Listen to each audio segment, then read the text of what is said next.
I have two questions.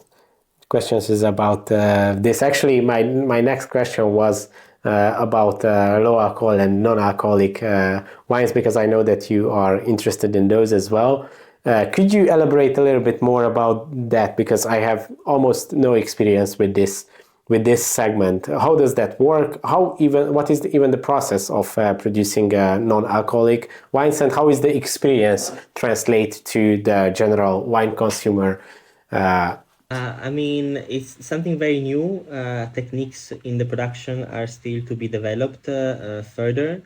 At the moment, non-alcoholic wines are made by taking away the alcohol of the wine itself by a specific process that basically deprives of the alcohol and Okay. leaves just basically the juice itself without the alcohol itself. Not everywhere is actually legal to be made, but for sure there is big interest from the restaurants and sommeliers into bringing on board similar products, because people are asking more and more about non-alcoholic alternatives. And if wine doesn't cover it, there's going to be something else that will cover it. So beer has been done it very successful already.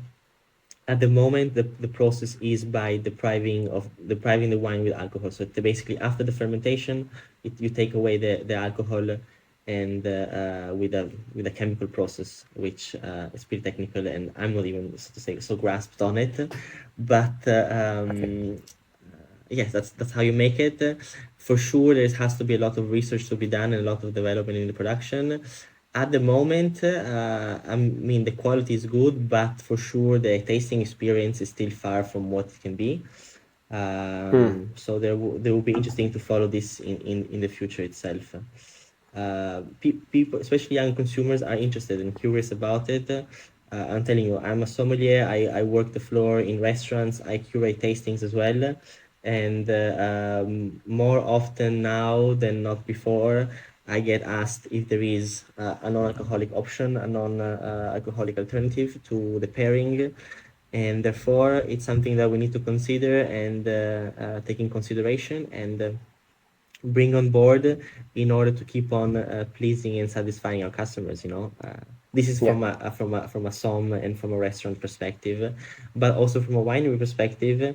If this is the question, if this is the growing demand, you should consider also options in this way. I'm not saying you should maybe make the same brand non-alcoholic wines, but think of maybe making a side project for it or something like that. There's lots of wineries that make juices or others to say Yeah. non-alcoholic products because they come from agriculture as well.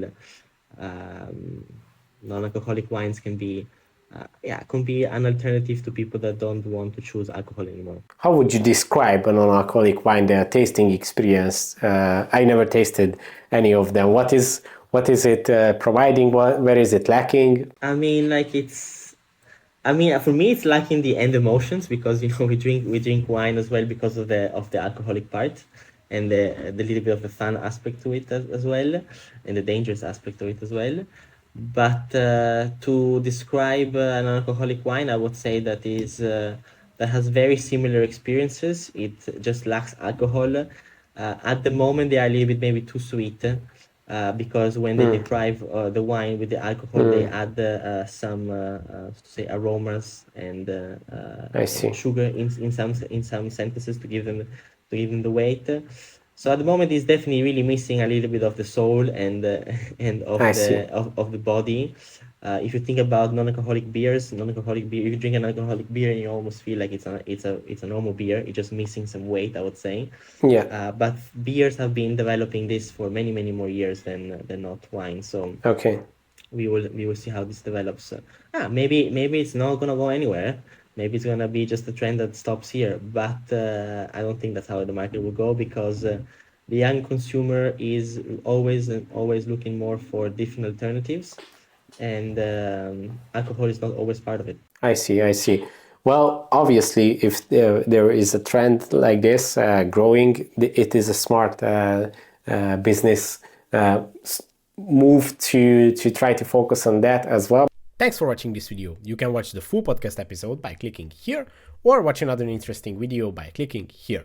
Let's continue the discussion in the comment section and see you in the next one.